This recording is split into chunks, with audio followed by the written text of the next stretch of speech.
Hello there! Ever wondered what Graphics API is great for you?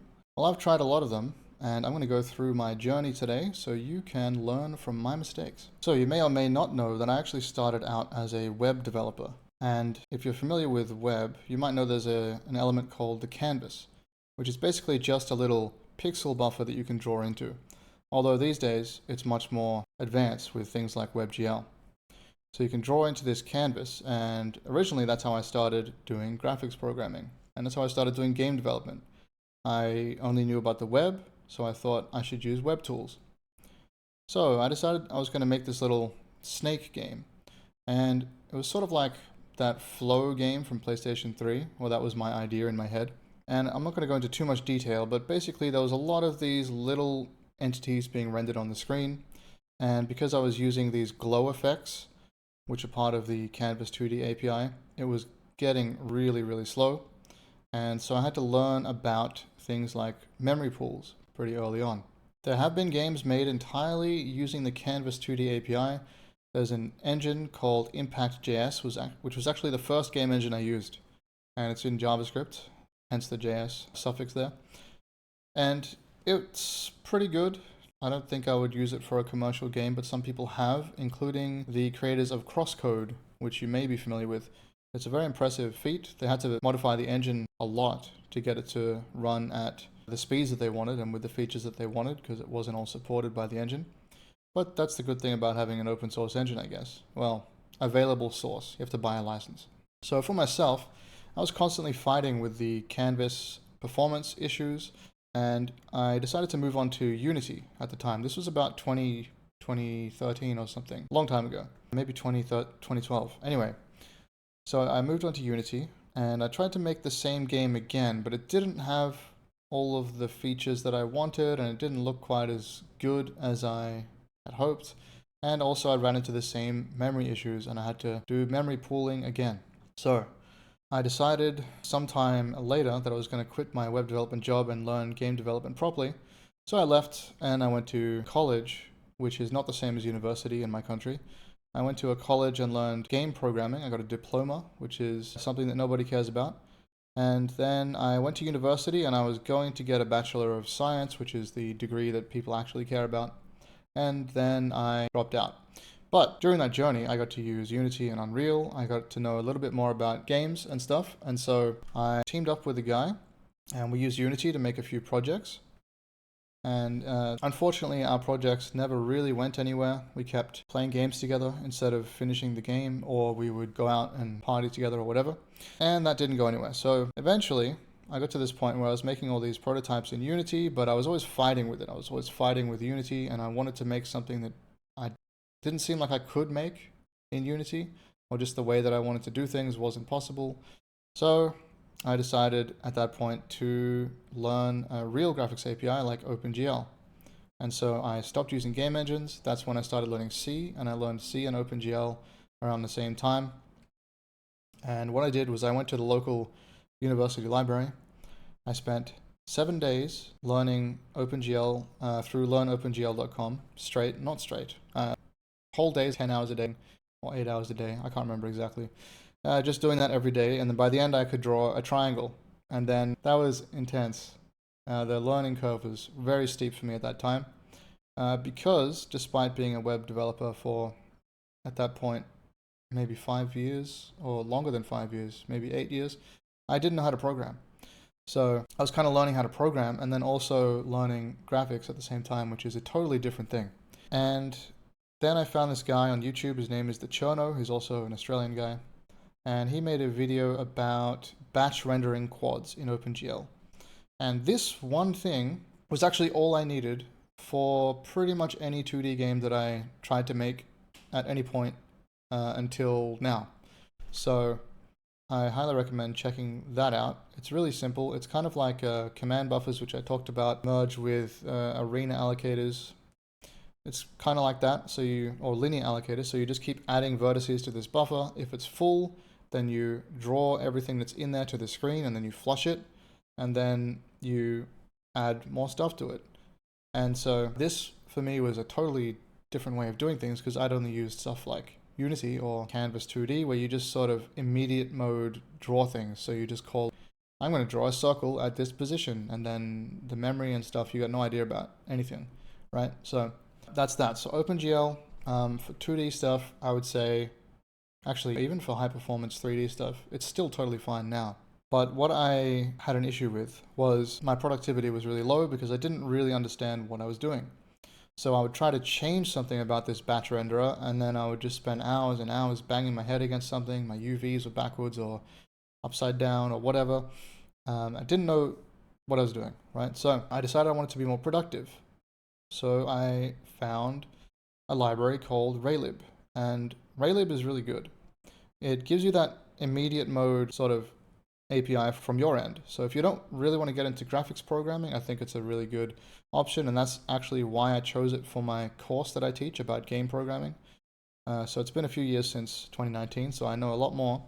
And I actually teach game systems programming. So we're focused on gameplay code, systems like level editor, entity systems, particle systems, how do you spawn things, how do you manage memory, and all that kind of stuff. So we're not really focused on the graphics side for this course. It's more about the programming gameplay system side. So Raylib just kind of gets out of your way. Link is in the description, and it's currently in pre-sale, so it'll never be this price again. Although that means if you work through it very quickly, you're going to catch up to where we are right now, which is right at the end of the Metroidvania module and right before starting the RPG module. It's pretty good performance, and it lets you do a lot of stuff. Not everything, but it lets you do a lot of stuff. So I think it would be good for most indie games, probably. And there are actually a couple of games that use Raylib, although the author of Raylib does actually say that you shouldn't use it for commercial projects. I think he's just kind of saying that so that people don't invest in it and then find that it doesn't meet their expectations. But I actually have a personal experience with that. So I wanted to do some voxel terrain stuff in Raylib, and I was working on it for a while. And what happened was I got to the point where I needed something called a fence, which, if you don't know about graphics programming, it's basically a way for the GPU to tell the CPU that some work has been finished. So I wanted to use compute shaders, that was my first hurdle, and I wanted to use fences, that was my second hurdle. But the thing about Raylib is it's compiled in OpenGL 3.3, which doesn't have compute shaders, and there's no fence API. So I had two choices. I could swap to something else, or swap to OpenGL, or I could modify Raylib. And I decided to modify Raylib, and it was actually really easy. It took me like 20 minutes. I downloaded the source code, I opened it in Visual Studio. I looked for the flag. Actually, that was the hardest part, finding the flags in Visual Studio. I hate that program. Anyway, so I found the flag where it sets the OpenGL version. I set it to 4.3, which is the other option that you can choose for OpenGL. And then I went down and I just looked at the OpenGL calls on the GL Docs website for fences, and I added those, and I added the compute shader stuff, and then I just recompiled it, and now I could use RLGL fence sync wait or whatever it is, and RLGL dispatch compute shader, and now I had compute shaders and fences working with Raylib. So that was really easy. So one thing about Raylib is you can extend it quite easily. And it does cover a lot of other things like input and sound and all that kind of stuff. And the next thing I tried after Raylib was I went back to OpenGL for a bit, and that was okay. But I wanted to try multi-threading, and there's some limitation with updating buffers on the main thread with OpenGL, but I don't want to go into the details too much. So I decided to try something a bit more modern, and SDL3 actually just came out in January this year. So I thought I'll give the SDL3 GPU API a try. And the cool thing about the SDL3 GPU API is it's complex. Well, it's complex if you're coming from something like Raylib, or if you're coming from something like just a batch renderer in OpenGL, where you have no idea about what is a render pass, what is a pipeline, except maybe there is a graphics pipeline, but in OpenGL it's just the graphics pipeline. You don't make it yourself. Whereas with something like SDL3 GPU, you do have to do that. And what actually happened was I went through the documentation of SDL3, which is really good. And I just went through step by step, following the process. They actually have this page, which I'll show on the screen now, which says, If I were to set up a SDL3 GPU API program, here's what I might do. And then it's like, I would set up the context using this. I would do this step, etc. So I just went through these steps. I read the description. I read what each of these things we were making actually were responsible for. And by the end of it, I actually had enough of an idea about a modern graphics API that I was able to move from SDL3 straight to Vulkan after that. Now, I think SDL3 and soon Sokol, if you've heard of that, Sokol, they will be good enough for almost any indie game as well. They are very powerful and you can use them very easily. They have great APIs, very easy to use. There are a few limitations around, well, in SDL3, they're around binding locations. You have to bind resources to specific sets and things like that, which you can see in the documentation. But aside from that, I think they're pretty good. And they would probably suit most games, including 3D. Now, Sokol, the reason I didn't use that at the time was they didn't have compute shaders. However, I looked at the GitHub just yesterday, and it looks like Flu, the creator of Sokol, has almost finished with compute shader support. I think those are both very good options if you want to use something modern and very powerful, but you don't want the crazy 1000 line hello triangle that you would get with Vulkan, which brings me on to Vulkan. So I actually did decide to move on to Vulkan eventually.